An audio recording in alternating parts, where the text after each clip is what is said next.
ನಮಸ್ಕಾರ ವೀಕ್ಷಕರೇ. ಶನಿವಾರದ ದಿನ ತುಳಸಿ ಗಿಡದ ಬುಡದಲ್ಲಿ ಈ ಒಂದು ವಸ್ತುವನ್ನು ಇಟ್ಟರೆ ಸಾಕು, ಕೇವಲ 24 ಗಂಟೆಗಳಲ್ಲಿ ನಿಮ್ಮ ಜಾತಕವೇ ಬದಲಾಗಿ ಬಿಡುತ್ತದೆ. ನಿಮ್ಮ ದೆಸೆ ತಿರುಗುತ್ತದೆ. ದರಿದ್ರ ಲಕ್ಷ್ಮಿ, ಕಷ್ಟಗಳು, ಸಮಸ್ಯೆಗಳೆಲ್ಲ ಮಟಾಶಾಗುತ್ತವೆ. ಆರ್ಥಿಕ ಸಮಸ್ಯೆಗಳು ದೂರವಾಗಿ ಸಾಲದ ಬಾಧೆಯಿಂದ ಮುಕ್ತಿ ಸಿಗುತ್ತದೆ. ಮುಖ್ಯವಾಗಿ ನಿಮ್ಮ ಜಾತಕದಲ್ಲಿರುವ ಎಂತಹುದೇ ದೋಷಗಳಿದ್ದರೂ ಅವು ನಿವಾರಣೆಯಾಗಿ ಗ್ರಹಗಳು ನಿಮಗೆ ಅನುಕೂಲಕರವಾಗಿ ಬದಲಾಗುತ್ತವೆ ಅಂತ ನಮ್ಮ ಶಾಸ್ತ್ರಗಳು ಹೇಳ್ತವೆ.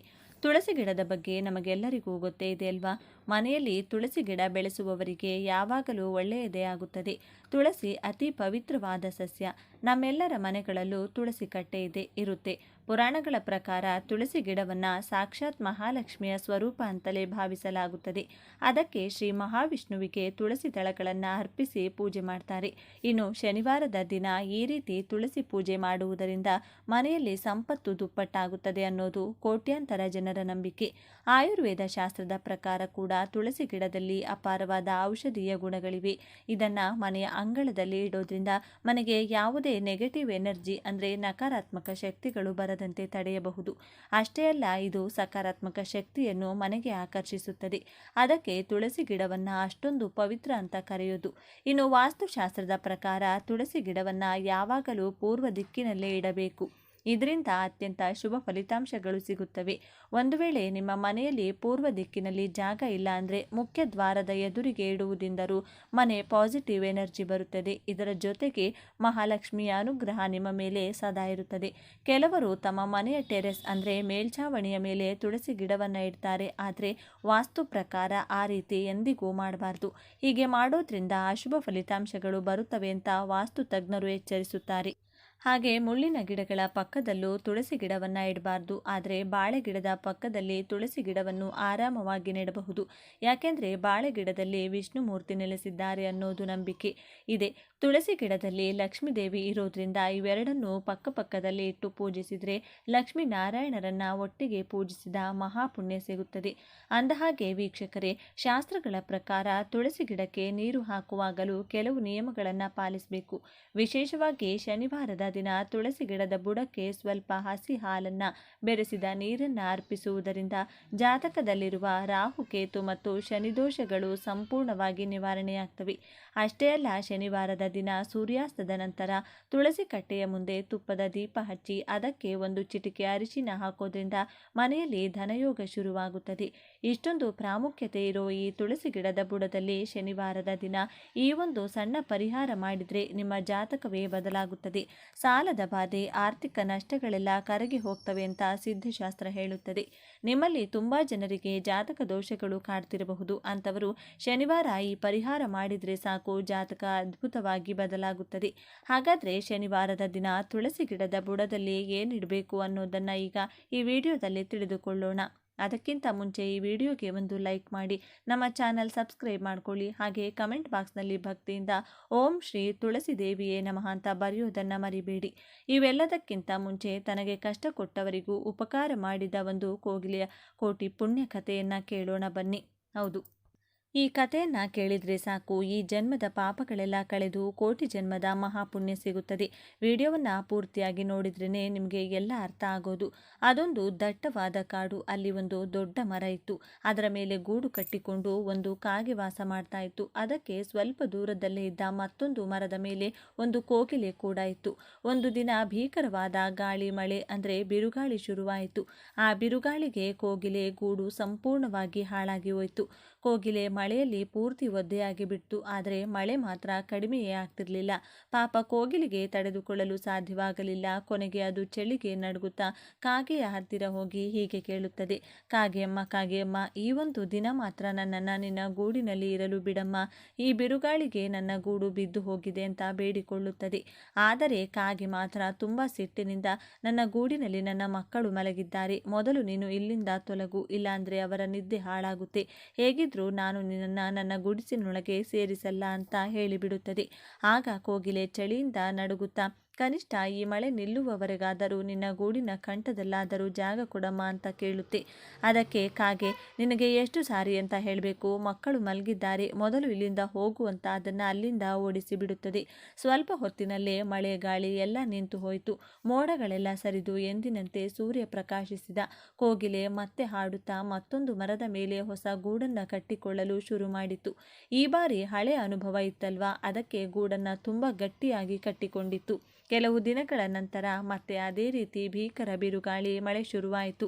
ಕೋಗಿಲೆ ಈ ಬಾರಿ ಗೂಡನ್ನು ಗಟ್ಟಿಯಾಗಿ ಕಟ್ಟಿತ್ತಲ್ವಾ, ಹಾಗಾಗಿ ಅದಕ್ಕೆ ಏನೂ ಆಗಲಿಲ್ಲ. ಆದರೆ ಈ ಸಲ ಕಾಗೆಯ ಗೂಡು ಸಂಪೂರ್ಣವಾಗಿ ಧ್ವಂಸವಾಗಿ ಹೋಯಿತು. ಈ ಗೂಡಿನಲ್ಲಿ ಕಾಗೆಯ ಪುಟ್ಟ ಪುಟ್ಟ ಮಕ್ಕಳು ಇದ್ದವು. ಹಾಗಾಗಿ ಅದು ಒದ್ದೆಯಾಗುತ್ತಾ ಒದ್ದಾಡುತ್ತಾ ಕೋಗಿಲೆಯ ಗೂಡಿನ ಹತ್ತಿರ ಬಂದು, ಕೋಗಿಲಮ್ಮ ಕೋಗಿಲಮ್ಮ, ದಯವಿಟ್ಟು ನಮ್ಮನ್ನು ನಿನ್ನ ಗುಡಿಸಲಿನೊಳಗೆ ಸೇರಿಸಿಕೊ. ಮಕ್ಕಳೆಲ್ಲ ಮಳೆಯಲ್ಲಿ ಒದ್ದೆಯಾಗಿ ನಡುಗುತ್ತಿದ್ದಾರೆ. ಈ ಮಳೆ ನಿಲ್ಲುವವರೆಗಾದರೂ ನನ್ನ ಮಕ್ಕಳಿಗೆ ಆಶ್ರಯ ಕೊಡು, ನಿನಗೆ ಪುಣ್ಯ ಬರುತ್ತೆ ಅಂತ ಕೇಳುತ್ತೆ. ಕಾಗೆಗೆ ಮನಸ್ಸಿನಲ್ಲಿ ಒಂದು ಭಯ ಇತ್ತು. ನಾನಂದು ಇದಕ್ಕೆ ನನ್ನ ಗೂಡಿನಲ್ಲಿ ಜಾಗ ಕೊಡಲಿಲ್ಲ. ಇವತ್ತು ಇದು ನನ್ನನ್ನು ಒಳಗೆ ಸೇರಿಸಿಕೊಳ್ಳುತ್ತಾ ಅಥವಾ ಓಡಿಸಿ ಬಿಡುತ್ತಾ ಅಂತ ಹೆದರುತ್ತಾ ಇತ್ತು. ಆದರೆ ಕೋಗಿಲೆ ಕಾಗೆಯ ತರಹ ಕ್ರೂರಿಯಾಗಿರಲಿಲ್ಲ. ಅಯ್ಯೋ, ಏನೂ ಪರವಾಗಿಲ್ಲ ಕಾಗೆಮ್ಮ, ನೀನು ಮತ್ತೆ ಹೊಸ ಗೂಡು ಕಟ್ಟಿಕೊಳ್ಳುವವರೆಗೂ ನೀವೆಲ್ಲರೂ ಇಲ್ಲೇ ಇರಬಹುದು ಅಂತ ಹೇಳಿ ಬಾಗಿಲು ತೆಗೆದು ಎಲ್ಲರನ್ನೂ ಒಳಗಡೆ ಸೇರಿಸಿಕೊಳ್ಳುತ್ತೆ. ಕೋಗಿಲೆಯ ಈ ದೊಡ್ಡ ಗುಣವನ್ನು ನೋಡಿ ಕಾಗೆಗೆ ತುಂಬ ನಾಚಿಕೆಯಾಗುತ್ತದೆ. ಅದು ಕಣ್ಣೀರು ಹಾಕುತ್ತಾ, ಕಳೆದ ಬಾರಿ ಮಳೆ ಬಂದಾಗ ನಾನು ನಿನ್ನನ್ನು ನನ್ನ ಗುಡಿಲಿನೊಳಗೆ ಒಂದು ಹೆಜ್ಜೆಯೂ ಇಡಲು ಬಿಡಲಿಲ್ಲ.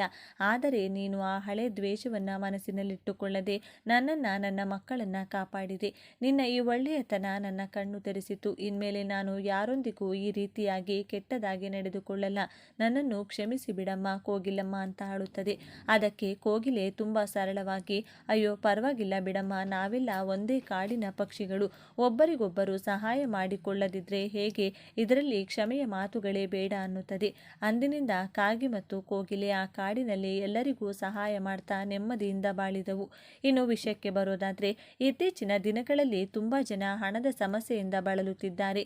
ಸಾಲದ ಬಾಧೆ, ಆರ್ಥಿಕ ಮುಗ್ಗಟ್ಟಿನಿಂದ ಅವಮಾನ ಅನುಭವಿಸುತ್ತಾ ಕಷ್ಟದ ಜೀವನ ಸಾಗಿಸುತ್ತಿದ್ದಾರೆ. ಕೆಲವರಿಗೆ ಜಾತಕದಲ್ಲಿ ದೋಷ, ಆ ಕಾರಣಕ್ಕೆ ಅವರು ಏನೇ ಕೆಲಸ ಮಾಡಿದ್ರೂ ಕೈ ಹಿಡಿಯಲ್ಲ ಅಂತ ಎಲ್ಲ ಸಮಸ್ಯೆಗಳನ್ನು ಎದುರಿಸುತ್ತಿರೋರು ಶನಿವಾರದ ದಿನ ಏನು ಮಾಡಬೇಕು ಅಂದರೆ, ಸ್ವಲ್ಪ ಶುದ್ಧವಾದ ಅರಿಶಿನವನ್ನು ತೆಗೆದುಕೊಳ್ಳಿ. ಆ ಅರಿಶಿನಕ್ಕೆ ಸ್ವಲ್ಪ ಹಸಿ ಹಾಲನ್ನು ಹಾಕಿ ಸಣ್ಣದಾಗಿ, ಅಂದರೆ ಒಂದು ಗೋಲಿ ಗಾತ್ರದಷ್ಟು ಉಂಡೆಯನ್ನು ಮಾಡಿ, ನಂತರ ಆ ಅರಿಶಿನದ ಉಂಡೆಯನ್ನು ನಿಮ್ಮ ಕೈಯಲ್ಲಿ ಹಿಡಿದುಕೊಂಡು ನಿಮ್ಮ ಇಡೀ ಮನೆಯನ್ನು ಒಂದು ರೌಂಡ್ ಸುತ್ತಿ, ಅಂದರೆ ಬೆಡ್ರೂಮ್, ಕಿಚನ್, ಹಾಲ್, ಬಾತ್ರೂಮ್, ಹೀಗೆ ಎಲ್ಲ ರೂಮ್ಗಳಿಗೂ ಹೋಗಿ ಬನ್ನಿ. ಹೀಗೆ ಇಡೀ ಮನೆ ಸುತ್ತಿದ ನಂತರ ಅರಿಶಿನದ ಉಂಡೆಯನ್ನು ಕೈಯಲ್ಲಿ ಹಿಡಿದುಕೊಂಡು ನೀವು ಪೂಜೆ ಮಾಡುವ ತುಳಸಿ ಗಿಡದ ಹತ್ತಿರ ಹೋಗಿ, ಅಲ್ಲಿ ತುಳಸಿ ಗಿಡದ ಬುಡದಲ್ಲಿ ಮಣ್ಣಿನಲ್ಲಿ ಸಣ್ಣದಾಗಿ ಒಂದು ಗುಂಡಿ ತೆಗೆದು ಆ ಅರಿಶಿನದ ಉಂಡೆಯನ್ನು ಅದರಲ್ಲಿಟ್ಟು ತಕ್ಷಣ ಮಣ್ಣಿನಿಂದ ಮುಚ್ಚಿಬಿಡಿ. ಹೀಗೆ ಮಾಡಿದ ನಂತರ ತುಳಸಿ ದೇವಿಗೆ ಕೈ ಮುಗಿದು ನಮಸ್ಕಾರ ಮಾಡಿ, ಇಂದಿನಿಂದ ನಮ್ಮ ಮನೆಗೆ ಬೆನ್ನು ಹತ್ತಿದ್ದ ದರಿದ್ರವೆಲ್ಲ ತೊಲಗಿ ಹೋಯಿತು ಅಂತ ಮನಸ್ಸಿನಲ್ಲೇ ಅಂದುಕೊಂಡು ಮನೆ ಒಳಗೆ ಬನ್ನಿ. ಹೀಗೆ ಮಾಡೋದ್ರಿಂದ ನಿಮ್ಮ ಮನೆಗೆ ಕಾಡುತ್ತಿರುವ ದರಿದ್ರ ಲಕ್ಷ್ಮಿ ಮತ್ತು ನಿಮ್ಮ ಕಷ್ಟಗಳನ್ನೆಲ್ಲ ಆ ತುಳಸಿ ಗಿಡ ತನ್ನ ಕಡೆಗೆ ಎಳೆದುಕೊಳ್ಳುತ್ತದೆ. ಜಾತಕ ದೋಷಗಳನ್ನು ನಿವಾರಿಸಿ ಮನೆಗೆ ಧನಲಾಭವಾಗುವಂತೆ ಮಾಡುತ್ತದೆ. ಈ ಪರಿಹಾರವನ್ನು ಶನಿವಾರ ಬೆಳಿಗ್ಗೆ ಎದ್ದಾಗಿನಿಂದ ಹಿಡಿದು ರಾತ್ರಿ 7 ಗಂಟೆಯ ಒಳಗಾಗಿ ಯಾವ ಸಮಯದಲ್ಲಿ ಬೇಕಾದರೂ ಮಾಡಬಹುದು. ಹೆಣ್ಣು ಮಕ್ಕಳು ಅಥವಾ ಗಂಡು ಮಕ್ಕಳು ಯಾರು ಬೇಕಾದರೂ ಈ ಪರಿಹಾರವನ್ನು ಮಾಡಬಹುದು. ಆದರೆ ನೆನಪಿಡಿ, ಮುಟ್ಟಿನ ಸಮಯದಲ್ಲಿರೋ ಹೆಣ್ಣು ಮಕ್ಕಳು ಈ ಪರಿಹಾರವನ್ನು ಮಾಡಬಾರ್ದು. ಈ ಪರಿಹಾರ ಮಾಡಿದ ಕೇವಲ 24 ಗಂಟೆಗಳಲ್ಲೇ ನಿಮ್ಮ ಮನೆಯಲ್ಲಿದ್ದ ನೆಗೆಟಿವ್ ಎನರ್ಜಿ ದೂರವಾಗಿ ಯಾವುದಾದರೊಂದು ಪಾಸಿಟಿವ್ ಬದಲಾವಣೆಯನ್ನು ನೀವು ಖಂಡಿತ ಗಮನಿಸುತ್ತೀರಿ. ನಿಧಾನವಾಗಿ ನಿಮ್ಮ ಜೀವನ ಬದಲಾಗ್ತಾ ಹೋಗುತ್ತದೆ. ಯಾವುದಾದರೊಂದು ಒಳ್ಳೆಯ ಶುಭ ಸುದ್ದಿಯನ್ನು ಕೇಳ್ತೀರಿ. ಜಾತಕ ದೋಷಗಳೆಲ್ಲ ನಿವಾರಣೆಯಾಗಿ ನಿಮ್ಮ ಅದೃಷ್ಟವೇ ಕುಲಾಯಿಸುತ್ತದೆ. ಹಾಗಾಗಿ ನೀವು ಕೂಡ ಶನಿವಾರದ ದಿನ ತುಳಸಿ ಗಿಡದ ಬುಡದಲ್ಲಿ ಈ ಒಂದು ಸಣ್ಣ ಕೆಲಸ ಮಾಡಿ ನಿಮ್ಮ ಜಾತಕವನ್ನು ಬದಲಾಯಿಸಿಕೊಂಡು ಸಂತೋಷವಾಗಿ ಬಾಳಿ. ಹಾಗೆ ಇನ್ನೊಂದು ವಿಷಯ, 24 ಗಂಟೆ ಆದ ತಕ್ಷಣ ಎಲ್ಲಿ ಏನು ಬದಲಾವಣೆ ಕಂಡಿಲ್ಲ ಅಂತ ಬೇಸರ ಪಡಬೇಡಿ. ನಿಧಾನವಾಗಿ ನಿಮ್ಮ ಜೀವನದಲ್ಲಿ ಬದಲಾವಣೆ ಅನ್ನೋದು ಶುರುವಾಗುತ್ತದೆ.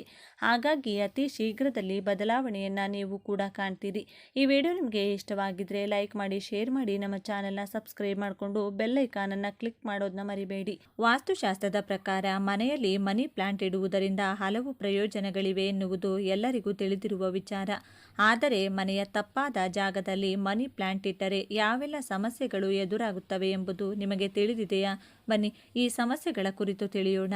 ವಾಸ್ತುಶಾಸ್ತ್ರದ ಪ್ರಕಾರ ಮನಿ ಪ್ಲಾಂಟ್ ಅನ್ನು ಅತ್ಯಂತ ಶುಭ ಎಂಬುದಾಗಿ ಪರಿಗಣಿಸಲಾಗುತ್ತದೆ ಹಾಗೂ ಇದರಿಂದ ಮನೆಯಲ್ಲಿ ಧನಾಗಮನ ಆಗುತ್ತದೆ ಎಂಬುದಾಗಿ ಪರಿಗಣಿಸಲಾಗಿದೆ.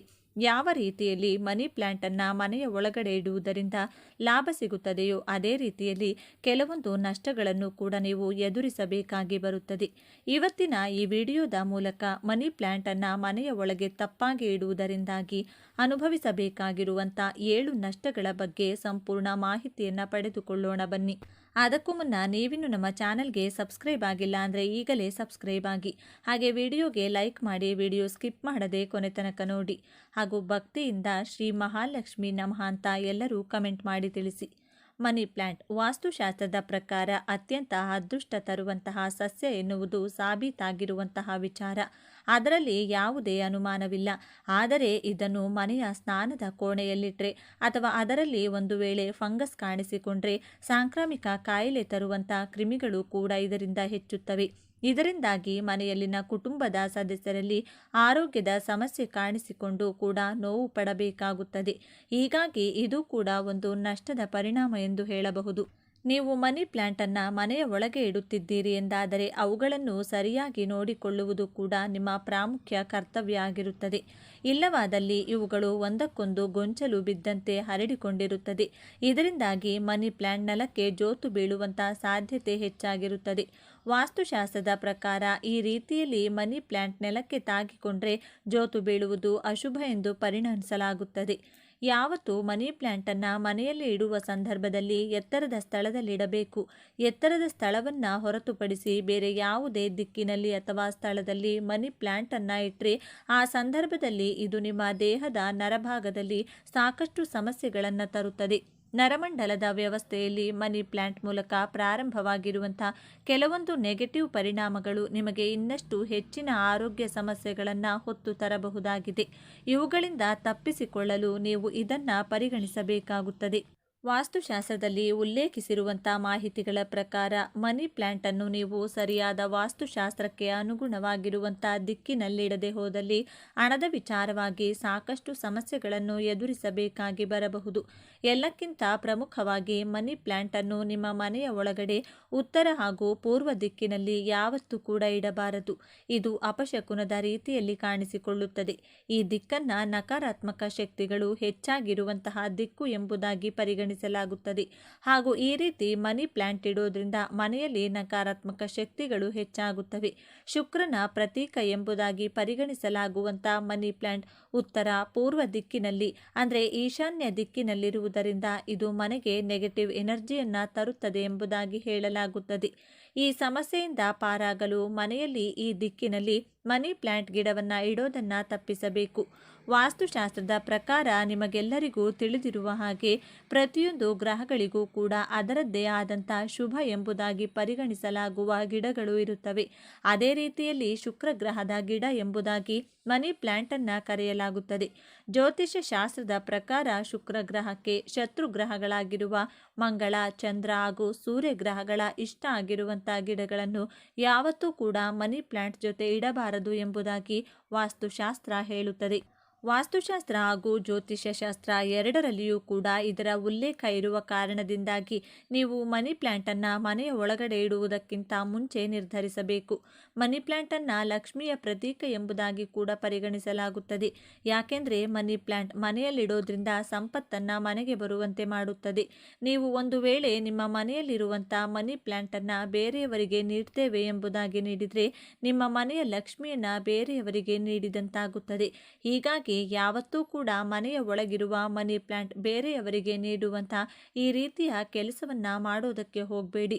ನಿಮ್ಮ ಮನೆಯಿಂದ ಲಕ್ಷ್ಮಿ ನಿರ್ಗಮನವಾಗುತ್ತಾಳೆ. ಕೆಲವೊಂದು ಮಾಹಿತಿಗಳ ಪ್ರಕಾರ ಮನೆಯಲ್ಲಿ ಮನಿ ಪ್ಲಾಂಟನ್ನು ಇಡೋದ್ರಿಂದಾಗಿ ಸಾಕು ಪ್ರಾಣಿಗಳಿಗೂ ಕೂಡ ಆರೋಗ್ಯದ ಸಮಸ್ಯೆ ಕಾಣಿಸಿಕೊಳ್ಳುತ್ತವೆ ಎಂಬುದಾಗಿ ಹೇಳಲಾಗುತ್ತೆ.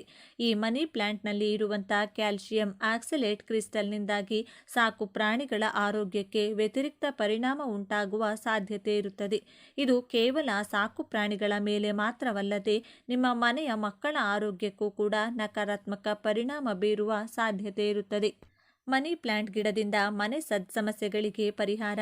ಒಂದು ವೇಳೆ ನೀವೇನಾದರೂ ರಿಲೇಶನ್ಶಿಪ್ನಲ್ಲಿ ಪ್ರಾಬ್ಲಮ್ ಫೇಸ್ ಮಾಡ್ತಾ ಇದ್ರೆ ಅಥವಾ ನಿಮ್ಮ ಸಂಗಾತಿಯ ಜೊತೆಗೆ ಯಾವುದೇ ರೀತಿಯ ಮನಸ್ತಾಪಗಳನ್ನು ಹೊಂದಿದ್ರೆ ಈ ಮನಿ ಪ್ಲಾಂಟನ್ನು ಮನೆಯಲ್ಲಿಡೋದ್ರಿಂದ ಅದೆಲ್ಲವೂ ದೂರವಾಗುತ್ತದೆ.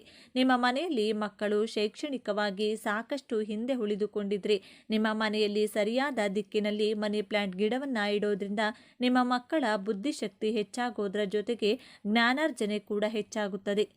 ನಿಮ್ಮ ಮಕ್ಕಳು ಎಕ್ಸಾಮ್ನಲ್ಲಿ ಒಳ್ಳೆಯ ಫಲಿತಾಂಶವನ್ನು ಪಡೆಯುತ್ತಾರೆ. ಮನೆಯಲ್ಲಿ ಒಣಗಿದ ಮನಿ ಪ್ಲಾಂಟ್ ಇಟ್ಟರೆ ಸಮಸ್ಯೆ ಕಟ್ಟಿಟ್ಟ ಬುತ್ತಿ.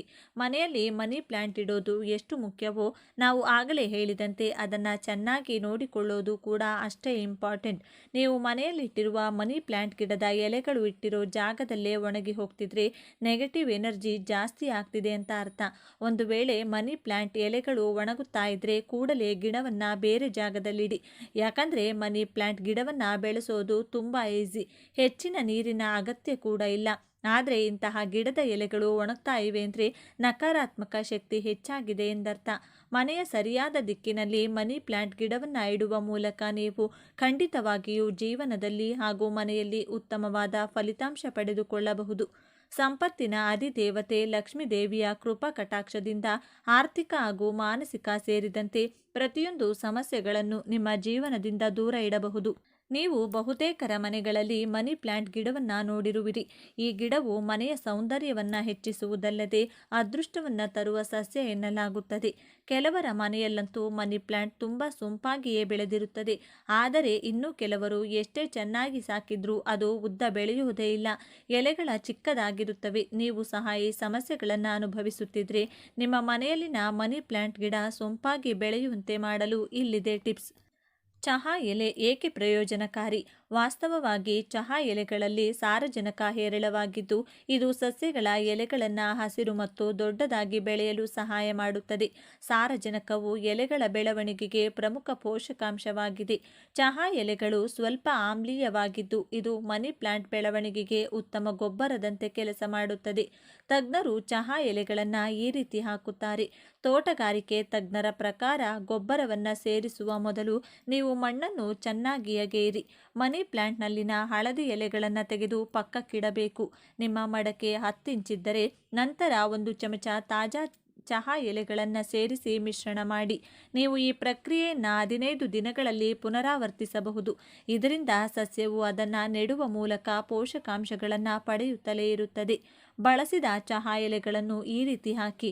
ನೀವು ಬಳಸಿದ ಚಹಾ ಎಲೆಗಳನ್ನು ಬಳಸಲು ಬಯಸಿದರೆ ಚಹಾ ತಯಾರಿಸಿದ ನಂತರ ಅವುಗಳನ್ನು ಚೆನ್ನಾಗಿ ತೊಳೆಯಿರಿ. ಇದರಿಂದ ಸಕ್ಕರೆ ಮತ್ತು ಹಾಲು ಹೊರಬರುತ್ತದೆ. ಅದನ್ನು ಈಗ ಬಿಸಿಲಿನಲ್ಲಿ ಒಣಗಿಸಿ. ಚಹಾ ಎಲೆಗಳು ಒದ್ದೆಯಾಗಿರಬಾರದು, ಇಲ್ಲದಿದ್ದರೆ ಶಿಲೀಂಧ್ರದ ಅಪಾಯವಿರುತ್ತದೆ. ಈಗ ನೀವು ಕಳೆ ತೆಗೆದ ನಂತರ ಈ ಒಣ ಚಹಾ ಎಲೆಗಳನ್ನು ಮಣ್ಣಿನಲ್ಲಿ ಬೆರೆಸಬಹುದು. ನೀವು ಬಯಸಿದರೆ 1 ಚಮಚ ಚಹಾ ಎಲೆಗಳನ್ನು 1 ಕಪ್ ನೀರಿನಲ್ಲಿ ಹಾಕಿ 24 ಗಂಟೆಗಳ ಕಾಲ ಬಿಡಿ. ನಂತರ ಅದನ್ನು ಫಿಲ್ಟರ್ ಮಾಡಿ ದ್ರವ ಗೊಬ್ಬರವಾಗಿ ಬಳಸಿ. ಹೆಚ್ಚು ನೀರು ಹಾಕಬೇಡಿ. ಮನಿ ಪ್ಲಾಂಟನ್ನು ನೇರ ಸೂರ್ಯನ ಬೆಳಕಿನಲ್ಲಿ ಇಡುವ ತಪ್ಪನ್ನು ಮಾಡಬೇಡಿ. ಪರೋಕ್ಷ ಸೂರ್ಯನ ಬೆಳಕಿನಲ್ಲಿ ಮಾತ್ರ ಇರಿಸಿ. ಮಣ್ಣು ಸಂಪೂರ್ಣವಾಗಿ ಒಣಗಲು ಬಿಡಬೇಕು. ಅದಕ್ಕೆ ಸಸ್ಯಕ್ಕೆ ಹೆಚ್ಚು ನೀರು ಹಾಕಬೇಡಿ. ಮೇಲ್ಭಾಗ ಒಣಗಿದಾಗ ಮಾತ್ರ ನೀರು ಹಾಕಿ. ಚಹಾ ಎಲೆಗಳನ್ನು ಅತಿಯಾಗಿ ಬಳಸಬೇಡಿ. ಹೆಚ್ಚು ಸೇರಿಸುವುದರಿಂದ ಮಣ್ಣು ತುಂಬ ಆಮ್ಲೀಯವಾಗಬಹುದು. ಇದು ಸಸ್ಯಕ್ಕೆ ಹಾನಿ ಮಾಡುತ್ತದೆ. ಇಂತಹ ಮತ್ತಷ್ಟು ಯೂಸ್ಫುಲ್ ಕಂಟೆಂಟ್ಗಳಿಗಾಗಿ ನಮ್ಮ ಚಾನಲ್ನ ಫಾಲೋ ಮಾಡಿ, ಶೇರ್ ಮಾಡಿ, ಸಬ್ಸ್ಕ್ರೈಬ್ ಮಾಡಿ. ಮತ್ತೊಂದು ಯೂಸ್ಫುಲ್ ಕಂಟೆಂಟ್ ಜೊತೆ ನಿಮ್ಮನ್ನು ಭೇಟಿ ಆಗ್ತೀನಿ. ಧನ್ಯವಾದಗಳು.